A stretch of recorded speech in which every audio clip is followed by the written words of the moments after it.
Bon, alors merci d'être venu en grand nombre ce soir pour cette dernière conférence de Enquête de la vérité 4. Alors, c'est toujours thématisé sur les objections cette année, et là, on va voir les objections contre Dieu. Cet après-midi, on a vu plusieurs objections contre la création. Alors, il y avait Julien Perrault, qui est un scientifique, qui a étudié beaucoup le débat entre l'évolution et la création. Alors, il a répondu aux 10 objections les plus communes contre le récit de la création littérale tel qu'on le retrouve dans la Bible. Et on a vu aussi les objections les plus communes contre le christianisme en général. Alors, on a répondu à des questions telles que les croisades, les inquisitions, les sectes, des groupes extrémistes. Tout ça a été répondu pour clairement démontrer qu'il y a une dissociation complète avec toutes ces choses-là qui sont faites dans le nom de Dieu, mais qui n'ont aucun lien avec le christianisme biblique évangélique. Alors, c'était important de remettre les pendules à l'heure là-dessus, parce qu'il y a plein de choses qui ont été commises dans le nom de Jésus antérieurement et qui sont fausses. Et il faut le dire. Ça n'a rien à voir avec Dieu, ça n'a rien à voir avec Jésus-Christ, même si certains le clament. Mais lorsque on a fini par attaquer le christianisme ou attaquer la création, que reste-t-il à attaquer? Les gens vont se tourner et ils vont attaquer la nature de Dieu lui-même. Alors, c'est ce qu'on va regarder aujourd'hui, les attaques, les objections les plus communes qui sont dirigées contre la personne de Dieu même. Dans cette présentation, je vais aborder 5 points, 5 objections fréquentes. La première objection, ça va être la souffrance. La deuxième objection qu'on va regarder, c'est l'enfer. Troisièmement, la justice de Dieu qui est souvent mise en cause. Quatrièmement, les miracles. Et finalement, la résurrection de Jésus-Christ qui est souvent également attaquée. Alors, sans plus tarder, on va débuter avec la première objection. Alors, on sait, c'est évident, c'est un fait, il y a beaucoup de souffrance dans le monde, il y a de la maladie, il y a des famines, il y a des guerres, il y a de la tristesse, on vit des émotions difficiles, on souffre. Mais pour mieux comprendre l'ampleur de cette question-là, on va regarder quelques attributs de Dieu qui sont révélés dans la Bible. Premièrement, la Bible nous dit que Dieu est omniscient, c'est-à-dire qu'il a une connaissance absolue, il connaît tout.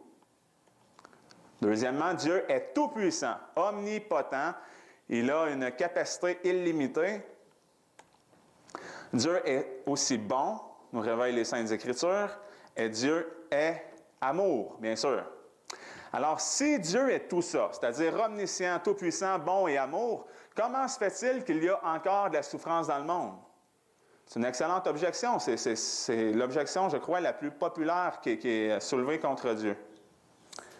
Pour répondre à cette question-là, j'ai lu un excellent livre qui s'appelle « Why does God allow war ?» Pourquoi est-ce que Dieu permet la guerre?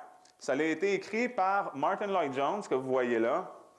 Martyn Lloyd-Jones était un pasteur de la chapelle Westminster à Londres pendant 30 ans. Et il a écrit ce livre-là pendant le début de la Deuxième Guerre mondiale. Alors, c'était très d'actualité. Les gens se posaient beaucoup de questions pendant la Deuxième Guerre mondiale. Alors, pourquoi ça se produit? Surtout que c'était quelques années après la Première Guerre mondiale qui était réputée pour être la guerre qui mettrait fin à toutes les guerres. Mais encore là, il y avait de la souffrance. Il y a une autre guerre qui est arrivée. Dans son livre, Martyn Lloyd-Jones prend le temps de passer le sujet au peigne fin et je vais simplement vous faire un très, très court résumé. Je vous invite à le lire. Mais pour commencer, on va regarder un passage de la Bible dans 1 Timothée, chapitre 2, et versets 1 et 2. Il est écrit « Je recommande donc, avant toute chose, qu'on fasse des requêtes, des prières, des supplications et des actions de grâce pour tous les hommes, pour les rois et pour tous ceux qui sont constitués en dignité. » Afin que, donc on va voir le but, là. Pourquoi est-ce qu'on fait ces prières-là? Afin que nous puissions mener une vie paisible et tranquille en toute piété et honnêteté. Alors, la question que Martin Lloyd-Jones pose dans son livre, c'est « Est-ce vraiment pour ça qu'on désire la paix? Pour vivre une vie en toute piété et honnêteté? Est-ce que c'est vraiment ça que vous recherchez? Ou est-ce que c'est simplement pour garder votre petit confort? Vous ne voulez pas qu'il y ait de guerre parce que vous ne voulez pas être dérangé dans votre quotidien? » Alors, la réponse, c'est qu'en réalité, on est des hypocrites. Est-ce qu'on mérite vraiment la paix? Dieu a utilisé souvent la guerre dans l'histoire pour apporter des jugements sur des nations. Je vais vous lire quelques citations de son livre. La Bible n'isole pas la guerre comme si c'était quelque chose d'unique et séparé, comme on a tendance à penser. C'est l'une des manifestations du péché, l'une des conséquences du péché. Pendant que la Bible regarde la vie comme sacrée et nous interdit d'enlever la vie simplement pour gratifier un esprit de convoitise ou de vengeance, elle nous enseigne à la fois que de la perspective de Dieu, l'esprit est infiniment plus important que la vie du corps. Je continue. L'intérêt de Dieu n'est pas que nos vies soient perpétuées et prolongées ici-bas sur la terre pour un certain nombre d'années additionnelles, mais plutôt que nous devrions entrer dans une bonne relation avec lui et que nous vivions des vies qui glorifient son saint nom. Nous attachons une telle importance au temps et à la longévité que nous tendons à oublier ce qui importe et compte ultimement, qui est la qualité de la vie chrétienne. Ce n'est pas juste une question de durée. De demander à Dieu d'empêcher la guerre serait de demander d'interdire l'une des conséquences particulières du péché. Puisque cette conséquence du péché est spécialement difficile et douloureuse pour nous, on demande à Dieu de l'interdire. Mais on n'est pas concerné par la sainteté de Dieu ou par le péché comme tel. Si nous étions vraiment concernés par le péché, on demanderait à Dieu d'interdire tout péché, qu'on demanderait à Dieu de restreindre toute l'iniquité. C'est-à-dire qu'on lui demanderait d'interdire l'ivrognerie, les jeux d'argent, l'immoralité, le vice, le non-respect du sabbat, toutes les autres sortes du péché que les hommes apprécient intensément. Mais si quelqu'un s'aventurait à suggérer ça, que toutes ces choses-là deviennent illégales, et qu'ils soient enrayés par Dieu, tout simplement, bien, une forte protestation s'élèverait immédiatement au nom de la liberté. Alors, vous voyez pourquoi est-ce qu'on est hypocrite, on est très sélectif. Pour encore mieux comprendre la réponse à tout ça, pourquoi est-ce qu'il y a de la souffrance? On doit retourner au début de l'histoire, avec le premier livre de la Bible qui est la Genèse, et qui veut dire commencement. Dans Genèse 1,33, il est écrit que Dieu vit tout ce qu'il avait fait, et voici, c'était très bon. Il y eut un soir, il y eut un matin, ce fut le 6e jour. Alors, on voit qu'au départ, Dieu avait tout créé très bon. Est-ce que c'est resté ainsi? Non. L'homme a chuté. On le voit dans Genèse au chapitre 3, les versets 17 à 19. Je vais vous le lire intégralement. Il dit à Adam, « Puisque tu as obéi à la voix de ta femme et que tu as mangé de l'arbre au sujet duquel je t'avais donné cet ordre, tu n'en mangeras point. Le sol sera maudit à cause de toi. Tu en mangeras les fruits avec peine tous les jours de ta vie. Et il te produira des épines et des chardons, et tu mangeras l'herbe des champs. Tu mangeras le pain à la sueur de ton front, jusqu'à ce que tu retournes dans la terre d'où tu as été pris. Car tu es poussière et tu retourneras dans la poussière. » On voit ici les conséquences du péché. Donc, l'homme avait été créé, très, très bon, tout était très bon dans la création au début, mais ce n'est pas resté dans cet état-là à cause du péché. Adam avait péché contre Dieu. Ça apporte des conséquences. L'apôtre Paul, dans son livre, l'Épître aux Romains, au chapitre 8, qui est un livre du Nouveau Testament, les versets 18 à 23, je vous les lis. « Car j'estime qu'il n'y a point de proportion entre les souffrances du temps présent et la gloire à venir. » La gloire à venir qui sera manifestée en nous. En effet, la création attend avec un ardent désir que les enfants de Dieu soient manifestés. Ce n'est pas volontairement que la création est assujettie à la vanité, mais c'est à cause de celui, avec un grand C, Dieu, qu'il y a assujetti, dans l'espérance qu'elle sera aussi délivrée de la servitude de la corruption pour être dans la liberté glorieuse des enfants de Dieu. Car nous savons que jusqu'à présent, toute la création soupire et souffre les douleurs de l'enfantement. Et non seulement elle, mais nous aussi qui avons les prémices de l'Esprit, nous soupirons en nous-mêmes, en attendant l'adoption, la rédemption de notre corps. Alors, les conséquences du péché se sont répandues comme un onde de choc à travers toute la création. Et comme Paul l'explique, la création a été soumise au désordre. Mais non pas par son propre choix, mais par le décret arrêté de Dieu. C'est-à-dire à cause de la désobéissance d'Adam. Dieu avait décrété ceci. Romains 6, 23, il est écrit que le salaire du péché, c'est la mort, mais que le don gratuit, c'est la vie éternelle en Jésus-Christ. Marc 10, 18, Jésus rectifie ici que personne n'est bon sauf Dieu seul. Alors peut-être que certaines personnes peuvent se considérer bonnes à un point de vue selon un standard humain, mais de la perspective de Dieu, nul n'est bon. Luc 11, 13, Jésus parle et dit, « Si donc vous qui êtes mauvais, vous savez donner de bonnes choses à vos enfants, combien plus votre Père céleste donnera-t-il le Saint-Esprit à ceux qui le lui demandent? » Donc Jésus-Christ est direct avec nous, là. Il nous le dit, on n'est pas bon, on n'est pas meilleur que personne, on est tous dans la même condition. Romains 3, 23 nous dit que tous à péché sont privés de la gloire de Dieu. On est tous mauvais. Si Dieu devait enrayer toute la souffrance, il devrait aussi se débarrasser de tout ce qui est mauvais, de tout ce qui peut causer de la souffrance dans le monde. Dieu devrait donc tout détruire et se débarrasser, c'est-à-dire de vous, compris. Vous n'y échapperiez pas plus, car tous sont pécheurs. Puis bien que vous puissiez vous estimer être des bonnes personnes, vous n'êtes pas moins mauvais que les autres, car seul Dieu est bon.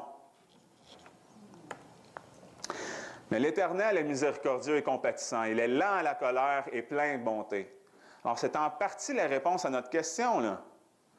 Dans 2 Pierre, chapitre 3, verset 9, il est écrit « Le Seigneur ne tarde pas dans l'accomplissement de la promesse, comme quelques-uns le croient, mais il use de patience envers vous, ne voulant qu'aucun périsse, mais que tous arrivent à la repentance. » S'il y a encore de la souffrance dans le monde, c'est pour ces raisons-là. Dieu est compatissant, Dieu est miséricordieux, puis il est plein de bonté. Il y aura un jour où Dieu va enrayer toute la souffrance, mais il use de patience pour qu'on puisse parvenir à la repentance, qu'il puisse nous la donner, et qu'on soit sauvé par le moyen qu'il a lui-même pourvu, qu'il a décrété, c'est-à-dire à travers Jésus-Christ seul. Dans 1 Corinthiens, chapitre 4, les versets 17 à 18, il est écrit « Car notre légère affliction du temps présent produit en nous le poids éternel d'une gloire souverainement excellente. » C'est Paul, l'apôtre Paul, qui écrit ça. « Puisque nous ne regardons point aux choses visibles, mais aux invisibles, car les choses visibles sont pour un temps, mais les invisibles sont éternels. » Alors oui, il y a de la souffrance dans le monde, mais lorsqu'on a une perspective éternelle, il y a de la joie, même dans l'affliction, même dans les souffrances. L'apôtre Paul, écoutez, là, je vais vous résumer son parcours. Lui qui écrivait de toujours être joyeux, qui écrivait ça aux Philippiens. L'apôtre Paul a été lapidé et laissé pour mort. Il a été battu de verge 3 fois. Il a été fouetté 5 fois. Il a été attaqué par une foule en colère. Il a reçu des menaces de mort. Il a été emprisonné pendant 2 ans sans procès. Puis il a finalement été décapité à Rome en l'an 68 sous le règne de l'empereur Néron. Après avoir tout vécu ces choses-là, il était plein de joie. Paul pouvait écrire qu'il était joyeux, même emprisonné. Pourquoi? Parce qu'il avait une espérance bien au-delà d'une recherche d'un simple bonheur terrestre. Il avait une assurance dans les promesses de Dieu. Il avait une perspective éternelle. D'ailleurs, ici, on voit John Bunyan, qui est un auteur célèbre d'un conte allégorique, Le Voyage du pèlerin, un livre très connu dans l'histoire. Et lui, il avait bien compris l'espérance du chrétien à travers les diverses épreuves et les tribulations. Le personnage principal du livre, qui s'appelle Chrétien, il doit même quitter dans une grande paix. Il abandonne sa famille, malheureusement, parce que sa famille ne veut pas le suivre. Et il doit traîner un lourd fardeau sur son dos avec persévérance, subir des épreuves, être confronté à la mort et au découragement, mais sans abandonner, parce que par la foi, il avait il marchait les yeux fixés sur le royaume céleste. C'est une allégorie. Ça fait le tour de la première objection. On va entamer tout de suite la deuxième objection, qui est l'enfer. Alors, pourquoi est-ce que c'est une objection? C'est parce que si Dieu est bon et miséricordieux, puis que Dieu est compétissant et que Dieu est amour, pourquoi est-ce qu'il envoie des gens brûler dans un étang de feu pour l'éternité? Bonne objection, on va y répondre. Premièrement, si un juge condamnait un tueur en série, même à la prison à vie, diriez-vous que ce juge-là n'est pas compatissant, qu'il n'est pas amour? Moi, je dis que si un juge laissait aller le criminel qui a tué l'un de vos êtres les plus chers, que le criminel avait été reconnu coupable hors de tout doute, mais que le juge disait « Ah, ben, je me sens généreux aujourd'hui, je me sens très bon, alors allez en paix, je vous libère gratuitement. » Vous seriez les premiers à crier à l'injustice, puis à dire que ce juge-là, qui fait fi de la justice, est pire même que le criminel, que c'est un juge corrompu. Vous demanderiez que justice soit faite. Pour vous illustrer un petit peu maintenant, l'idée derrière, là, comme la gravité du péché et l'importance de la personne envers qui le péché est commis, je vais vous raconter cette petite histoire, ou vous donner ces exemples. Si moi, ici, ce soir, j'ai écrasé un moustique, je pense que personne m'en voudrait et je n'aurais pas vraiment de trouble avec la justice, je n'aurais pas de trouble avec la loi. C'est simplement un moustique que j'ai écrasé. Mais imaginez maintenant que ce beau petit chien, il est beau, mais que je battais ce chien-là. Je ne voudrais pas faire ça. Mais là, je pourrais commencer à avoir un peu de trouble. Peut-être que la Société protectrice des animaux s'en mêlerait, puis j'aurais du trouble, parce que j'ai quand même attaqué un chien. Ça a une certaine valeur. Mais si j'allais dans les rues de Montréal et que j'allais agresser un itinérant, je me mettais à battre un clochard, là, je serais dans le trouble. Là, j'aurais à répondre vraiment sérieusement à des accusations de voies de fait ou de meurtre devant la justice. Bien que ce soit un itinérant, un clochard. Pourquoi? C'est quand même une vie humaine. On ne peut pas faire ça. Mais imaginez maintenant que je prenne l'avion, que je monte en Angleterre, puis que j'aille agresser la reine Élisabeth II. Je peux vous dire que je ne suis pas sûr que je ferais le voyage de retour au Canada. Puis si je le faisais, peut-être que je ne serais pas d'un seul morceau. Ça irait mal pour moi, j'aurais des gros troubles. Je ne sais pas si vous vous souvenez, en décembre 2008, lorsque George W. Bush avait donné une conférence de presse à Bagdad, il y avait un journaliste irakien qui était de confession chiite, il y avait un musulman. Il avait lancé ses 2 souliers en direction de George W. Bush pendant qu'il donnait sa conférence. Il avait lancé ses 2 souliers sans même l'atteindre. Il n'avait même pas réussi à l'atteindre. Mais ça s'est résulté comme ça. Il y a eu un procès pour ça. Et il a écopé de 3 ans de prison pour avoir lancé ses souliers en direction d'un président américain. Bien sûr, il est allé en appel, sa sentence a été réduite à 1 an de prison, puis il est sorti au bout d'un temps pour bonne conduite. Mais je vous dis que si vous me lancez vos chaussures ici ce soir, bien, je doute que vous auriez bien du trouble. Là. Je pense que vous pourriez vous en sortir assez bien, vous n'iriez pas en prison pour ça. Alors, ce que je veux montrer, c'est lorsque la personne a une grande importance. Donc, plus la personne est importante, bien, plus le péché est grave. Alors, maintenant, si vous imaginez lancer vos chaussures au Créateur de l'univers. Au Moyen-Orient, le fait de lancer ses chaussures, là, c'est considéré comme l'insulte suprême. Là. Alors, lancez vos chaussures envers le roi des rois. Parce que lorsque vous péchez, je veux que vous sachiez ça. C'est Dieu que vous offensez. Celui qui vous a donné la vie. C'est pourquoi l'enfer est nécessaire. Dieu a créé un endroit de punition qui est juste par rapport à la condamnation qu'on mérite. On a offensé un Dieu qui est infiniment grand, qui est infiniment saint, glorieux. Il est saint, saint, saint. D'ailleurs, si l'enfer n'existe pas, Jésus serait venu nous sauver de quoi? Alors, c'est pourquoi je vais passer en revue 5 objections différentes concernant l'enfer. Le premier, c'est l'universalisme. L'universalisme. C'est une doctrine selon laquelle tous les hommes vont être sauvés, sans exception. Personne ne va aller dans les temps de feu. Mais on va voir maintenant qu'est-ce que la Bible dit à cet effet-là. Matthieu 22, verset 14. Il y a beaucoup d'appelés, mais peu d'élus. Matthieu 7, 14. Car la porte est étroite et resserrée qui mène à la vie, et il y en a peu qui la trouvent. On sait dans le même contexte que ça dit qu'il y a une voie, un chemin qui est spacieux et large, beaucoup qui l'empruntent et ça mène à la perdition. Alors, l'universalisme ne tient pas la route selon la Sainte Bible. La deuxième objection que j'aimerais aborder, c'est la condamnation temporaire. Fait qu'il y en a qui vont dire, oui, on est condamné à souffrir pour un temps, mais il y a encore de l'espoir, parce que ça va finir par arrêter à un certain moment. Mais qu'est-ce que dit la parole de Dieu?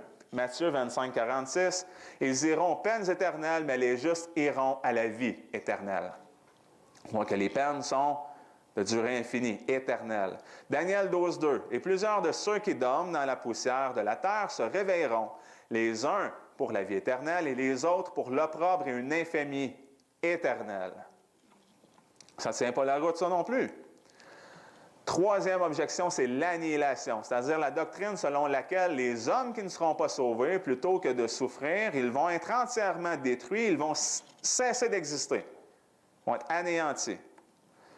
Mais la Bible nous parle dans Marc, chapitre 9, les versets 47 et 48, c'est Jésus qui parle, il dit « Si ton œil te fait tomber, arrache-le. Il vaut mieux pour toi que tu entres dans le royaume de Dieu, n'ayant qu'un œil, que d'avoir 2 yeux et d'être jeté dans la géhenne de feu, où leur ver ne meurt point et où le feu ne s'éteint point. » Il va toujours rester quelque chose à consommer. On voit qu'ils ne cessent pas d'exister, ils ne sont pas annihilés, les vers restent là, et le feu ne s'éteint pas. Quatrièmement, il y en a qui vont dire que la punition est trop sévère.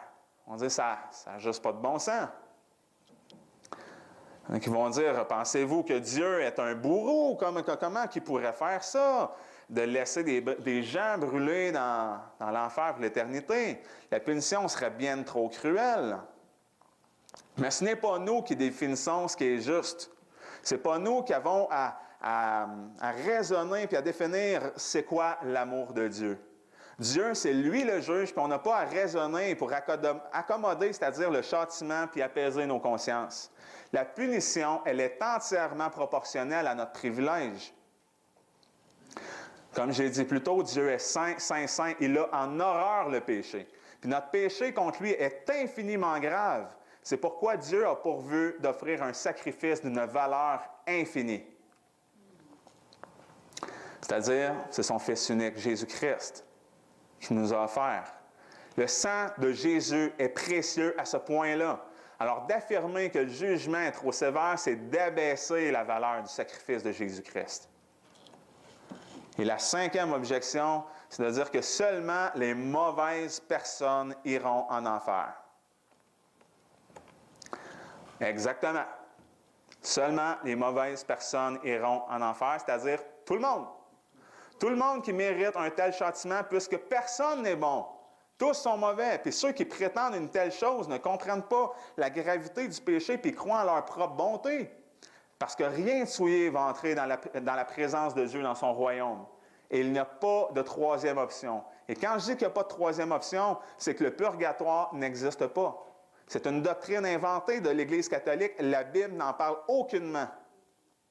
La Bible parle de seulement 2 options, le royaume des cieux et l'étang de feu. Il y a le chemin large et spacieux qui mène à la perdition. Il y a le chemin étroit qui mène à la vie. Et ce chemin, bien sûr, c'est Jésus-Christ lui-même.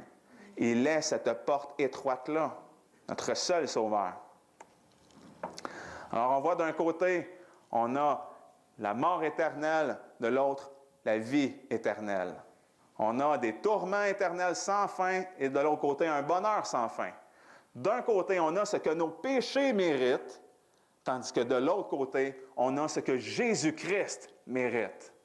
Et la punition, elle est aussi longue que la récompense, c'est-à-dire éternelle. On va maintenant reprendre quelques points à mettre au clair concernant l'enfer et les temps de feu. L'enfer, c'est un lieu de tourment. L'enfer lui-même sera jeté dans un étang de feu au moment du jugement. Et le châtiment dans l'étang de feu est d'une durée éternelle. C'est la fin de cette objection. La troisième objection maintenant, c'est la justice de Dieu qui est souvent attaquée. Alors, les gens vont dire, le Dieu de la Bible semble injuste. Pourquoi? Parce qu'ils vont dire, c'est pas tout le monde qui a une chance égale. Pensons là, à ceux qui vivent dans des tribus éloignées, qui sont nés dans des jungles amazoniennes. Pensons aussi encore aux enfants, aux bébés qui ont péri durant le déluge. Dieu avait même commandé là, de faire des massacres dans l'Ancien Testament. Donc, vous comprenez l'objection maintenant, pourquoi que la justice de Dieu est attaquée. Dans Josué, au chapitre 6, verset 21, on voit un exemple là, où Dieu commande, il dit de vouer par interdit au fil de l'épée tout ce qui est dans la ville, depuis l'homme jusqu'à la femme, depuis l'enfant jusqu'au vieillard, jusqu'au bœuf, à la brebis et à l'âne. Dans Deutéronome 7, les chapitres 1 et 2, Dieu livre 7 nations aux Israélites qu'ils doivent passer au fil de l'épée, les Hétiens, les Girgasiens, les Amoréens, les Cananéens, les Phérésiens, les Éviens, les Jébusiens. Deutéronome 9.5 nous dit en question, pourquoi est-ce qu'il avait commandé ces massacres-là? Dieu dit, ce n'est point à cause de ta justice, il parle d'Israël, ni de la droiture de ton cœur que tu entres dans leur pays pour le posséder, mais c'est à cause de l'impiété de ces nations que l'Éternel, ton Dieu, va les déposséder devant toi. Alors, c'est un jugement contre eux. C'est parce qu'ils étaient rendus tellement abominables dans leurs actions, dans leurs péchés, que Dieu apportait cette fois-ci un jugement, non pas par les eaux du déluge, mais il apportait un jugement par l'épée. Alors, il dit, c'est à cause de l'impiété de ces nations que l'Éternel, ton Dieu, va les déposséder, et afin de réaliser la promesse que l'Éternel a jurée à tes pères, Abraham, Isaac et Jacob. Donc, Dieu est fidèle. Quand il promet quelque chose, il l'accomplit. Qu'est-ce qu'on fait avec tous ces gens-là qui ont péri sous l'épée? Eh bien, mes amis, Dieu ne se trompe pas. Dieu, il connaît ses élus. Il est tout-puissant, il est omniscient, il a une connaissance ultime et il est entièrement souverain. Il a écrit le livre de vie avant même la fondation du monde, c'est-à-dire le livre dans lequel tous ceux qui devaient être sauvés, leur nom se trouve déjà là. Et Dieu fait miséricorde à qui il fait miséricorde. Alors, il n'y a aucun des élus de Dieu qui va aller en enfer, puis aucune des personnes qui n'étaient pas élues qui va entrer dans le royaume. Dieu ne se trompera pas. Dans Jean 6,37, il est écrit « Tout ce que le Père me donne », c'est Jésus qui dit ça, « Tout ce que le Père me donne viendra à moi, et je ne mettrai point dehors celui qui vient à moi. » Jean 6,44, « Personne ne peut venir à moi si le Père qui m'a envoyé ne l'attire. » C'est une grâce de Dieu, c'est l'œuvre de Dieu de A à Z. Et la promesse vient avec ça, je le ressusciterai au dernier jour. Jean 10, 29. « Mon Père qui me les a donnés est plus grand que tous, et personne ne peut les ravir de la main de mon Père. » Alors, on voit dans ces quelques versets-là l'entière souveraineté de Dieu. Il est le propriétaire de sa création et il est en parfait contrôle. On retourne maintenant dans Josué lorsque les Israélites ont conquis la ville de Jéricho.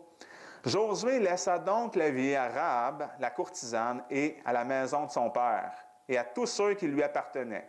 Elle a habité au milieu d'Israël jusqu'à ce jour parce qu'elle avait caché les messagers que Josué avait envoyés pour explorer Jéricho. Alors Rahab, elle faisait partie de la ville de Jéricho, mais elle a été épargnée de Dieu. Donc même dans la conquête de Jéricho puis la destruction du peuple cananéen, les Israélites ont épargné Rahab et sa famille à travers tout ce massacre-là. Rahab, soit dit en passant, figure dans la généalogie de Jésus-Christ. Hébreux 11, 31 nous dit « Par la foi, Rahab, la courtisane, ne périt point avec les rebelles parce qu'elle avait reçu les espions en paix. » Donc Dieu est allé chercher ses élus. Il peut faire concourir les événements en sorte qu'aucun de ceux qu'il avait choisis ne se perde. D'ailleurs, si vous êtes ici ce soir, c'est une grâce que vous avez. Il n'est pas trop tard, il n'y a pas de hasard. Parce que Dieu est souverain. Dans Romains 9, je ne pourrais pas parler de la souveraineté de Dieu sans citer ce passage. L'apôtre Paul dit, « Que dirons-nous donc? Qu'y a-t-il de l'injustice en Dieu? » Ce n'est pas nouveau là, que Dieu se fait accuser d'être injuste. Paul déclare, « Nullement, car il a dit à Moïse, « Je ferai miséricorde à celui à qui je ferai miséricorde, et j'aurai pitié de celui de qui j'aurai pitié. Cela ne vient donc de celui qui veut, ni de celui qui court, mais de Dieu qui fait miséricorde. Car l'Écriture dit à Pharaon, « Je t'ai suscité pour ceci, dans ce but-là, pour faire voir en toi ma puissance, et pour que mon nom soit proclamé par toute la terre. » Il fait donc miséricorde à qui il veut, et il endurcit qui il veut.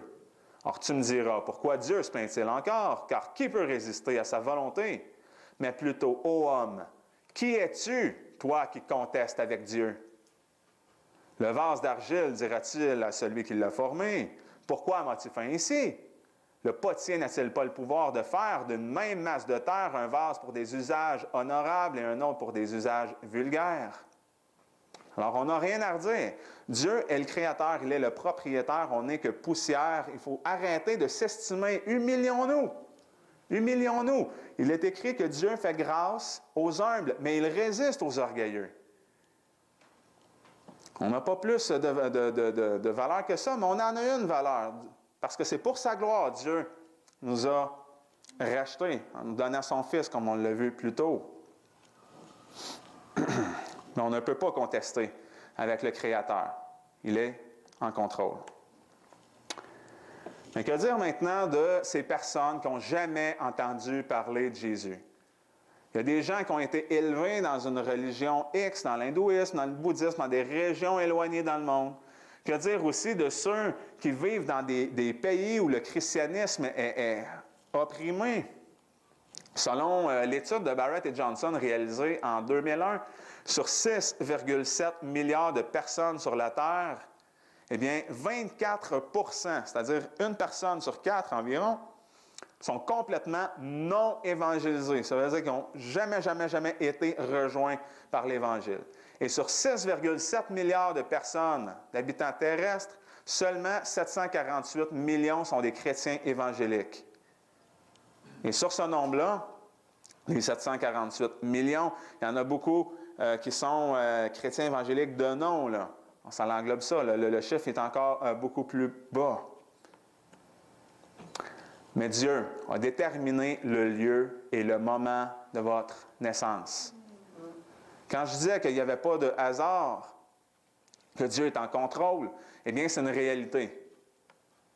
Pas de hasard. Dans Acte 17, le verset 26, il a fait d'un seul sang toutes les races des hommes pour habiter sur toute la face de la terre, ayant déterminé la durée précise et les bornes de leur habitation pour chercher le Seigneur, pour voir si en le cherchant à tâtons, il le trouverait, quoiqu'il ne soit pas loin de chacun de nous. Alors, ce n'est pas un hasard que vous soyez né à l'endroit où vous êtes né, avec les parents que vous avez eus et que vous avez grandi et vu le jour à ce moment précis dans l'histoire. C'est Dieu qui est le grand coordonnateur de tout. Et Dieu peut rejoindre qui il veut, quand il veut. Le bras de Dieu n'est pas trop court. Depuis toujours, Dieu envoie des évangélistes. Il a envoyé des gens pour aller en parler aux Amérindiens. Il y a des évangélistes de rue. Il y a des conférenciers aussi.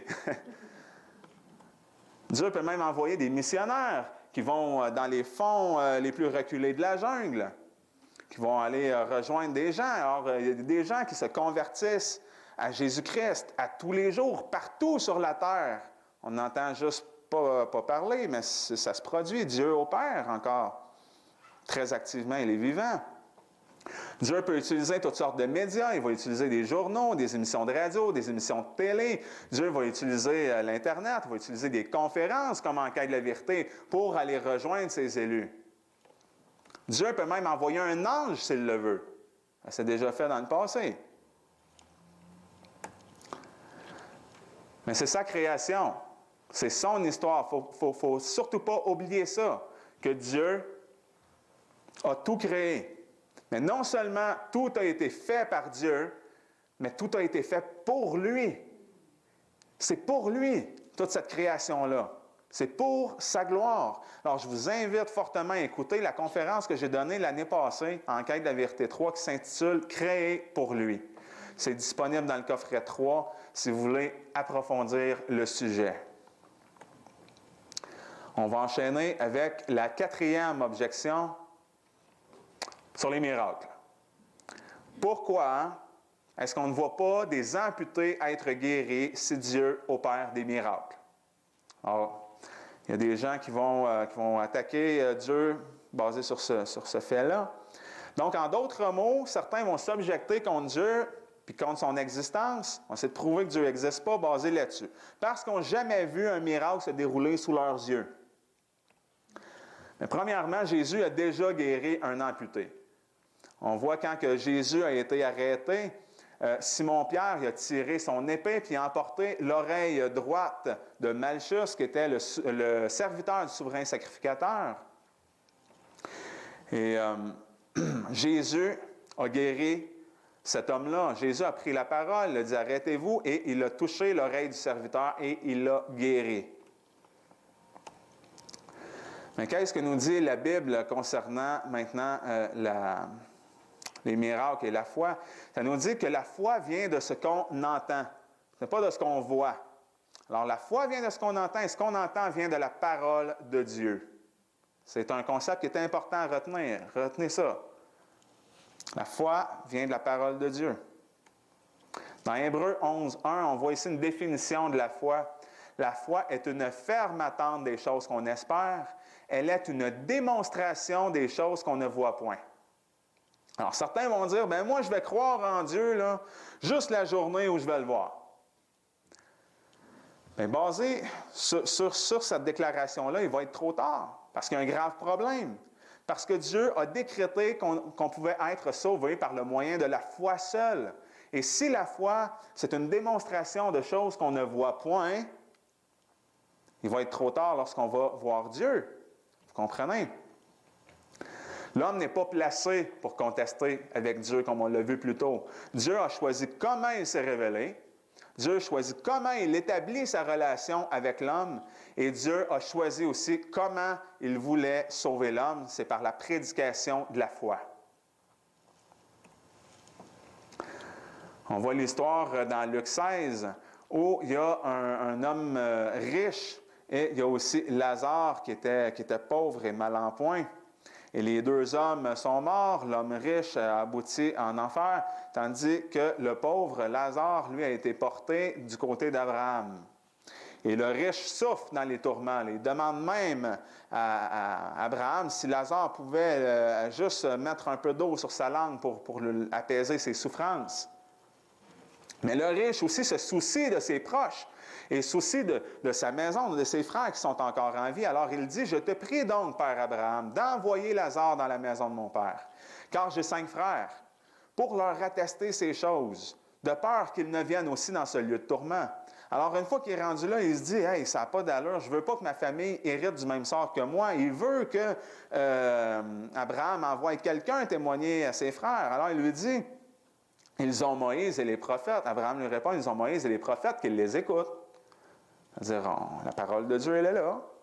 Mais le riche dit, « Non, Père Abraham, mais si quelqu'un d'entre les morts va vers eux, ils vont se repentir. » Donc, en voyant Lazare qui était décédé, qui ressuscite, il se dit, là, ils vont être convaincus. Mais Abraham lui dit, « S'ils n'écoutent pas Moïse et les prophètes, ils ne seraient pas plus persuadés quand même l'un des morts ressusciterait. » Jésus a dit dans Jean 20, 29, après sa résurrection, lorsque Thomas avait dû mettre ses doigts dans les plaies de Jésus pour croire, Jésus lui a dit, « Parce que tu m'as vu, Thomas, tu as cru. Mais heureux ceux qui n'ont pas vu et qui ont cru. » Donc, de voir un miracle maintenant là, ne serait d'aucune utilité, parce que la foi vient de ce qu'on entend, la parole de Dieu. D'ailleurs, de voir un miracle aujourd'hui, ça pourrait même augmenter votre condamnation si vous restez incrédule après l'avoir vu. Pourquoi si vous restez incrédule après avoir été témoin d'un miracle, pourquoi ça augmenterait votre condamnation? C'est ce que Jésus a dit ici. « Malheur à toi, Chorazin! Malheur à toi, Bethsaïda! Car si les miracles auraient été faits au milieu de vous, qui ont été faits au milieu de vous, c'est-à-dire avaient été faits à Tyr et à Sidon, il y a longtemps qu'elles se seraient converties en prenant le sac et la cendre, c'est-à-dire qu'elles se seraient humiliées. C'est pourquoi le sort de Tyr et de Sidon sera plus supportable au jour du jugement que le vôtre. Donc, Jésus et les apôtres ont tous fait des miracles pour confirmer que Jésus était bel et bien le Messie, le Christ tel que prophétisé dans la Bible. Et maintenant, nous dit l'apôtre Paul, marchons par la foi et non point comme la vue. Donc, marchons par la foi et non pas par la vue. 2 Corinthiens 5, 7. Dernière objection déjà. L'objection 5. Jésus-Christ n'est pas ressuscité. On va dire certains. Et c'est une objection qui est importante à défendre parce que l'apôtre Paul nous écrit dans 1 Corinthiens 15, 17 que si Christ n'est pas ressuscité, notre foi est vaine, elle est inutile et nous sommes encore dans nos péchés. Alors, c'est une question importante. La première hypothèse que les gens vont lancer pour disqualifier la résurrection de Christ, ils vont dire que Jésus n'était pas complètement mort sur la croix.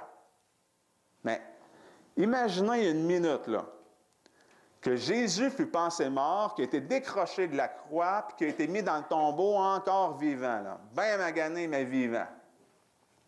Alors Jésus, il aurait dû, se réveiller très mal en point, quasiment au bout de son sang, se lever, plier son petit linceul, et être capable de tasser la pierre, une grosse pierre, nous dit l'Évangile de Marc, rouler la pierre à partir de l'intérieur du tombeau dans l'état dont il était.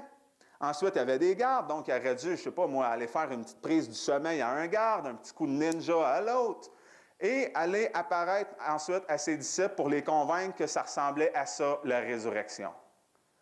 Il faudrait plus de foi pour croire une histoire aussi folle que ça. Il faut plus de foi pour croire à ça que de croire qu'il était mort et ressuscité.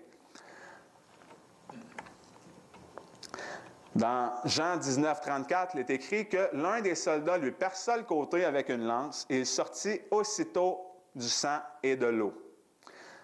Qu'est-ce que ça veut dire ça pour prouver la résurrection, pour prouver qu'il était réellement mort? En 1986, il y a le journal de l'Association médicale américaine qui a fait une étude sur la crucifixion de Jésus et ils ont déclaré que Jésus était réellement mort.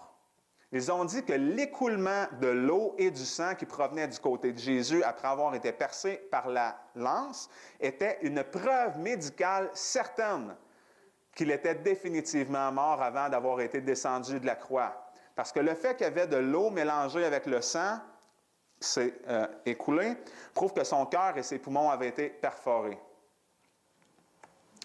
La deuxième hypothèse, c'était que les disciples de Jésus auraient volé et caché son corps. Il est écrit dans Matthieu 28, les versets 12 et 13. Alors, ils s'assemblèrent avec les anciens.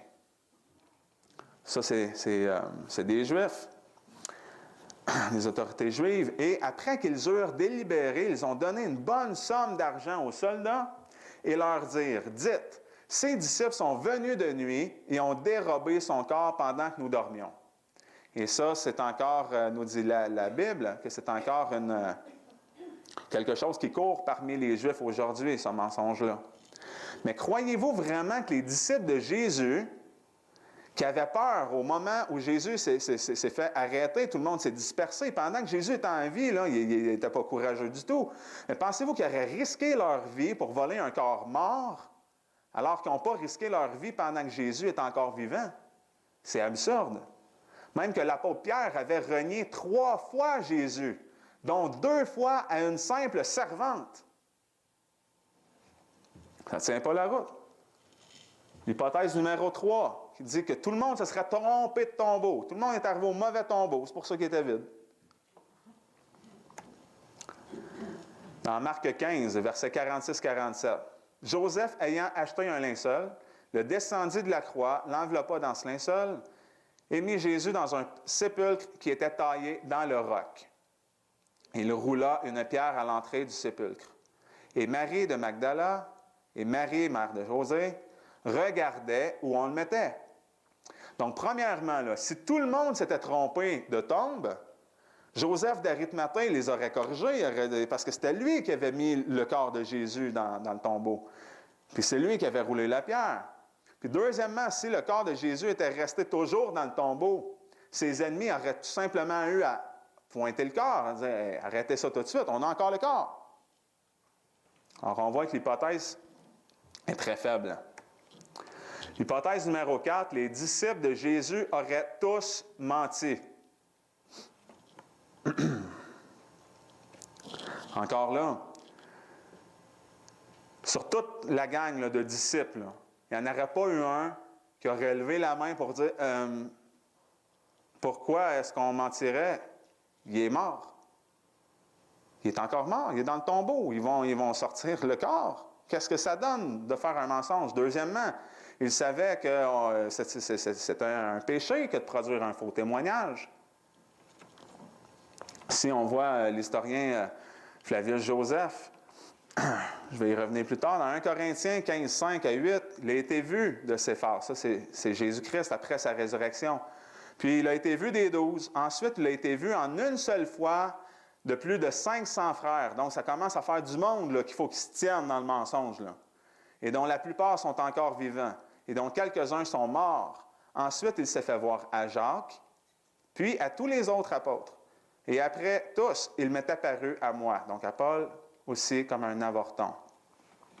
Ce que j'aimerais mentionner, c'est que c'est possible d'accepter de mourir pour une croyance, pour quelque chose qu'on croit. Mais personne ne voudrait mourir torturé pour un mensonge connu. Les disciples de Jésus, eux, étaient dans la meilleure position pour savoir si c'était un canular. Là. C'est eux qui l'auraient eu fabriqué. Eux, ils affirmaient avoir vu Jésus-Christ ressusciter. Alors, si c'était vraiment, si vous et moi, là, on partait un canular aujourd'hui, on monte une secte, et puis qu'on sait tous que c'est un mensonge, que c'est pas vrai, moi, au jour où il m'approcherait pour me torturer, pour me dire « renie ta foi, sinon on fait bouillir dans une marmite d'huile », je serais le premier à dire « OK, c'est correct, on arrête ça. » là. Mais personne n'a abandonné sa foi, personne n'a renié Jésus-Christ ou renié qu'il avait vu le Seigneur ressusciter. Ils sont tous acceptés de mourir pour ce qu'ils avaient vu, pour leur témoignage. De plus, les frères de Jésus ne croyaient pas en Jésus au début, même ses propres frères. Mais après l'avoir vu ressusciter, Jacques, le frère de Jésus, est devenu le chef de l'Église de Jérusalem. Puis l'historien ici, Flavius Joseph, nous raconte que Jacques, le frère de Jésus, a été lapidé à mort à cause de sa foi. La dernière hypothèse maintenant, c'est l'hallucination collective. Alors, il y en a qui vont dire que il aurait tout halluciné. Dans Luc 24, versets 41-43. Mais comme dans leur joie, ils ne le croyaient point encore et qu'ils étaient étonnés, c'est les apôtres, Jésus leur dit, « Avez-vous ici quelque chose à manger? » Jésus voyait qu'ils étaient sceptiques, ils étaient tous hors d'eux. Alors, les apôtres ont présenté un morceau de poisson rôti et du miel à Jésus. Et Jésus l'ayant pris, il en mangea en leur présence. Donc, si cette hypothèse-là est vraie, tous les disciples de Jésus auraient dû avoir la même hallucination. Premièrement, une hallucination, c'est un cas qui est très rare. Mais là, ils auraient dû avoir la même hallucination à plusieurs reprises. Ils auraient même dû voir leur hallucination, manger la nourriture qui leur avait servi. Ensuite, ils auraient dû pouvoir toucher à leur hallucination. Mais là, ce n'est pas tout. Parce que Thomas n'était pas là à ce moment-là. Donc, il aurait dû recréer la même hallucination quand Thomas est arrivé plus tard. Il aurait fallu que Thomas, lui aussi, puisse toucher l'hallucination. Et cette hallucination-là aurait dû se faire à 500 personnes simultanément lorsque Jésus-Christ a apparu à 500, dans Actes 1-3. Il est écrit aussi que cette hallucination-là aurait dû durer 40 jours, parce que Jésus a apparu pendant 40 jours de temps. Alors, c'est ridicule tout ça, là. Puis si c'était seulement une hallucination, bien, les détracteurs de la foi chrétienne auraient simplement eu à pointer le corps pour dire « Hey, arrêtez d'halluciner, il est là. On a son corps. Il est dans le tombeau. » Mais en réalité, le tombeau était vide parce que Jésus était véritablement ressuscité. Selon l'apôtre Pierre, tout le monde savait que Jésus de Nazareth était un homme signalé de Dieu par les actes de puissance, les merveilles, les miracles qu'il a opérés. Que Jésus fut crucifié selon la volonté déterminée, selon la prescience de Dieu. Que le roi David avait parlé de sa résurrection dans les psaumes 1000 ans avant et qu'il y avait plusieurs témoins oculaires de la résurrection de Jésus-Christ. Donc, plus de 500 témoins oculaires ont vu Jésus après sa résurrection. Ses disciples qui avaient peur au début, là, ont été remplis de courage après l'avoir vu à de multiples occasions, après sa mort et sa résurrection. Ses apôtres l'ont touché, ils l'ont même vu manger du poisson et du miel. La plupart d'entre eux sont morts torturés sans avoir renié qu'ils avaient vu le Seigneur ressuscité. Puis son tombeau est vide, ses détracteurs n'ont jamais pu prouver le contraire, tel que les prophètes. Et Jésus lui-même l'avait annoncé, notre Seigneur est mort et ressuscité. Alléluia! Jésus-Christ est vivant. On va conclure déjà. Vous avez vu dans ma conférence que j'ai pu répondre à chacune des objections en m'appuyant sur les Saintes Écritures. Puis, pas sur des raisonnements humains, je conclue toujours en ramenant qu'est-ce que la parole dit. Mais les croyants, les non-croyants, c'est-à-dire, ceux qui ne croient pas en la Bible vont s'objecter en disant que j'utilise un raisonnement circulaire, que je reviens toujours à citer les Saintes Écritures pour prouver les récits de la Bible. Mais malheureusement, beaucoup de chrétiens ne sont pas capables de se sortir de cet argument-là. C'est super facile de débattre avec un chrétien aujourd'hui. Puis je vais vous démontrer pourquoi. Je vais vous donner l'exemple. Vous demandez à un chrétien son opinion sur un sujet X. Le chrétien peut vous sortir là, la plus merveilleuse réponse, qu'il n'y a pas une réponse là, grandiose. Vous lui demandez ensuite pourquoi il croit ça à propos de X. Le chrétien va dire, bien, c'est parce que c'est ce que la Bible dit à propos de X.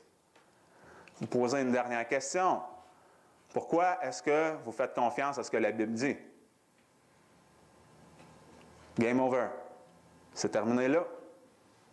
Le chrétien, généralement, la plupart du temps, il ne saura pas quoi dire à ça. Il ne saura pas défendre sa croyance-là. Il ne pourra pas justifier pourquoi il s'appuie sur la Bible.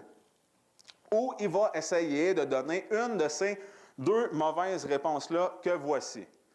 Première mauvaise réponse.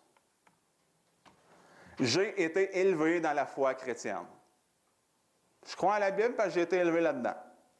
Si vous avez déjà répondu ça, faites plus jamais ça, s'il vous plaît, OK? Allez à Dieu, là, repentez-vous, il va vous pardonner, puis arrêtez, là. Parce que c'est une honte pour la foi chrétienne, une réponse comme ça. Ça n'a juste pas d'allure. Ça n'a pas de valeur pour déterminer c'est quoi la vérité, pour justifier nos croyances. Ça voudrait dire que celui qui est né hindou, qui a grandi dans l'hindouisme, bien, ça justifierait sa croyance dans le panthéisme avec une réponse comme celle-là. Il dirait, ah, bien, moi, je suis né là-dedans. La deuxième mauvaise réponse,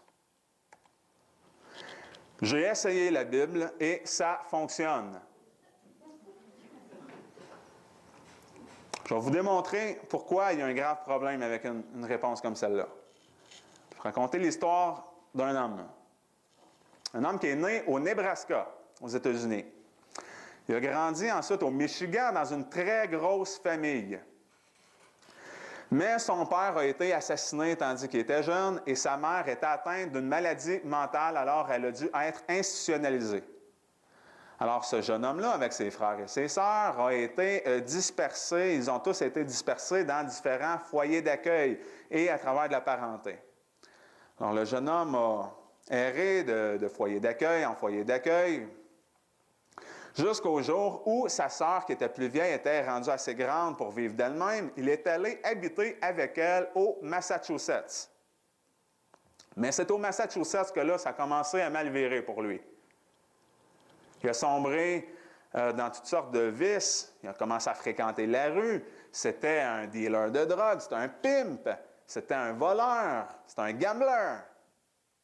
Il a fini par aboutir en prison, inévitablement. Mais c'est dans la prison du Massachusetts qu'il a fini par être confronté par quelqu'un sur son besoin d'abandonner sa vie au Messie. Mais il disait, je ne peux pas faire ça. Je n'ai jamais plié les genoux devant personne. Je me suis jamais soumis. J'ai toujours fait ce que je voulais.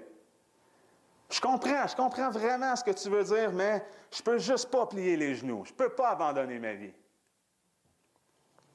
Jusqu'au jour, d'après sa propre autobiographie, une nuit, le Messie l'aurait visité dans sa cellule. Et il a pu plier les genoux. Il a abandonné sa vie. Et ça a fonctionné. Qu'est-ce qui est arrivé par la suite? Il était un homme changé. Tellement changé qu'il est même sorti de prison plus tôt que prévu. Pour bonne conduite. Tellement changé qu'il est même devenu prédicateur. Il est même responsable de l'ouverture d'une centaine de lieux de culte aux États-Unis. Il y a des rues qui portent son nom. Son nom, le savoir, Malcolm X. Son Messie, entre guillemets, l'honorable Elijah Mohammed. Il avait essayé la nation de l'islam.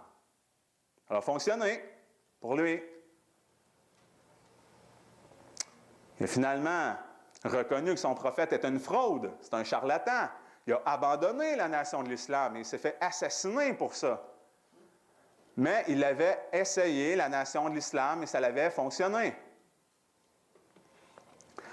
Ce que je veux montrer, c'est que si c'est notre seule mesure pour choisir de croire en quelque chose, pensez au musulman qui est un alcoolique, mais maintenant il ne l'est plus depuis qu'il vit sa religion. Ou encore celui qui avait un tempérament colérique, qui était très violent, mais il est rendu doux, paisible, calme et pacifique depuis qu'il vit sa religion bouddhiste parce qu'il fait de la méditation. Alors, ça rouvre la porte très, très large, là. Donc, en accord avec cette logique-là, leurs écrits sacrés auraient autant d'autorité que votre Bible. Je pense que vous voyez là le problème. Parce que, à la question « Pourquoi vous croyez en la Bible ?» vous leur répondez « Parce que ça fonctionne, ça a changé ma vie. » Donc, un Mormon pourrait vous dire que le livre de Mormon a changé sa vie, puis ça rendrait sa défense valide. C'est pas comme ça qu'on définit la vérité. J'aimerais maintenant spécifier que je ne parle pas ici de défendre la Bible elle-même. Comme Charles Spurgeon disait, la Bible a autant besoin d'être défendue qu'un lion a besoin qu'on le défende. On a juste à la laisser lousse. Mais je veux spécifier de pourquoi défendre mon choix de croire en la Bible. C'est différent. Alors, à la question, pourquoi je fais le choix de croire en la Bible? Voici ma réponse. La Bible est une collection de 66 documents écrits par plus ou moins 40 auteurs différents, répartis sur 3 continents à travers une période de 1500 ans. Et elle contient des centaines de prophéties incalculables qui se sont réalisées avec précision, ce qui nous démontre que son auteur est omniscient, il réside donc à l'extérieur du temps, ce qui prouve que son contenu est d'origine divine plutôt que d'origine humaine. Avez-vous tout retenu ça par cœur? Je vais vous le détailler un petit peu plus. On peut prouver que la Bible est d'inspiration divine. C'est ce que j'ai voulu démontrer avec ma première conférence. Cette preuve qui démontre que la Bible est la véritable parole de Dieu. On a vu les prophéties accomplies. D'ailleurs, Dieu nous laisse sa signature dans les Saintes Écritures. C'est pourquoi il donne même le test des prophètes. Il nous dit, s'il y a un prophète qui vient parler dans mon nom, et puis que les choses qu'il a annoncées n'arrivent pas, regardez-le comme un faux, n'ayez pas peur de lui, parce que tout ce que l'Éternel dit s'accomplit. Alors, il nous laisse justement cette signature-là pour qu'on puisse avoir une assurance, une certitude qu'on peut se fier à ses paroles. On voit aussi les découvertes archéologiques qui viennent renforcer cette preuve-là des prophéties. Il y a aussi une cohérence interne de la Bible. Comme j'ai mentionné, c'est 66 documents qui ont été écrits à travers l'histoire, 500 ans d'histoire, par 40 auteurs différents qui ont vécu dans des régions éloignées sur 3 continents différents. Et il y a un fil continu, il y a une cohérence interne parfaite à travers la parole de Dieu. Juste ça, c'est un grand miracle. Il faut qu'il y ait un auteur commun, c'est le Saint-Esprit qui a inspiré ces hommes-là. Il y a des écrits extra-bibliques qui viennent valider aussi les personnages de la Bible qui sont historiques. Il y a la justesse des déclarations scientifiques. Il y a la volonté des disciples de Jésus à souffrir. On a parlé tantôt des martyrs. Personne ne voudrait laisser sa vie torturée pour quelque chose qu'ils savent être faux. Alors ça parle. Le mot martyr, d'ailleurs, c'est un mot grec qui signifie témoin. C'est un témoignage qu'ils offraient. Et le 7e point, c'est les vies transformées. Alors, vous voyez, tantôt, j'ai dit que ce n'était pas une bonne preuve, mais je l'inclus quand même dans mes preuves parce que c'est un fait. Oui, la parole de Dieu change une vie. Mais si c'était notre seule mesure, je ne le mettrais pas là.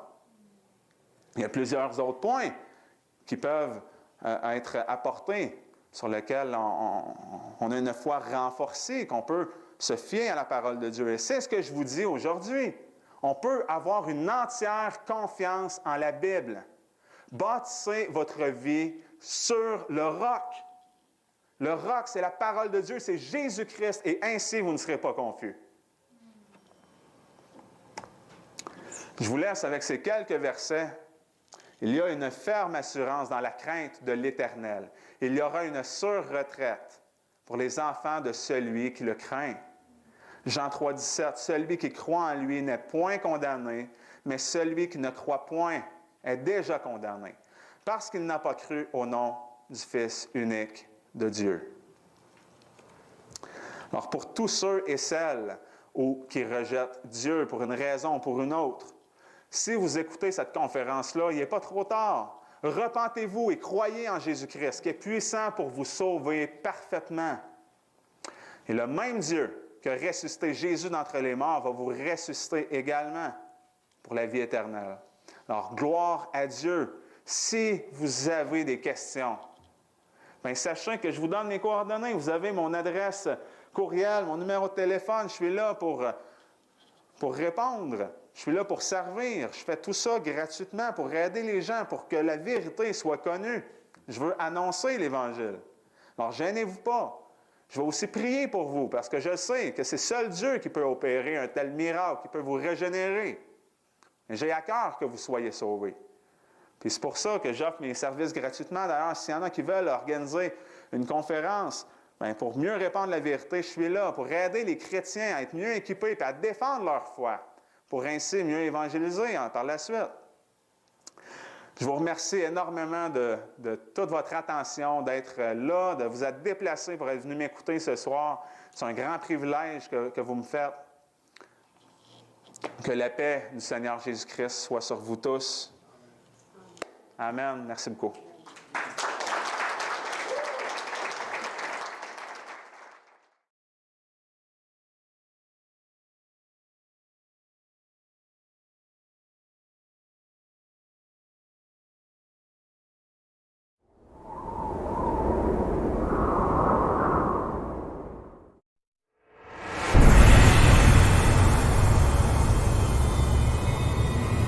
En 2014,